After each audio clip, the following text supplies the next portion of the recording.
Hello everyone, আজকে সবাইকে দেখাবো পাবদা মাছের ঝোল কী করে বানায়। এর জন্য তেল গরম করে মাছগুলোকে ভেজে নেব নুন হলুদ দিয়ে। দেখুন ভেজে নেওয়া হয়ে গেছে। এর মধ্যে দিয়ে দিব তেজপাতা, গোটা জিরে, শুকনো লঙ্কা ফোড়ন এবং দিয়ে এর মধ্যে পেঁয়াজ কুচি, টমেটো কুচি এবং নুন হলুদ লঙ্কা গুঁড়ো সব কিছু দিয়ে কষিয়ে নিয়ে কাঁচা লঙ্কা চিরেও দিয়ে দিব। দিয়ে এটার মধ্যে দিয়ে দিব একটা আলু, মশলাটা কষিয়ে নিব ধনে গুঁড়ো দিয়ে জল দিয়ে দিব। দিয়ে জলটা ফুটে গেলে এর মধ্যে ভাজা মাছগুলো দিয়ে জিরে গুঁড়া দিয়ে দিব। দিয়ে ফুটিয়ে নিয়ে নামিয়ে নিয়ে হয়ে গেল পাবদা মাছের ঝোল।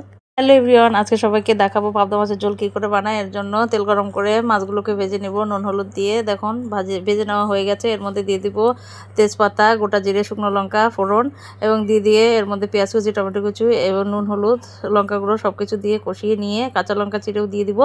দিয়ে এটার মধ্যে দিয়ে দিব একটা আলু, মশলাটা কষিয়ে নিব ধনে গুঁড়ো দিয়ে জল দিয়ে দিব। দিয়ে জলটা ফুটে গেলে এর মধ্যে ভাজা মাছগুলো দিয়ে জিরে গুঁড়া দিয়ে দিব। দিয়ে ফুটিয়ে নিয়ে নামিয়ে নিয়ে হয়ে গেল পাবদা মাছের ঝোল।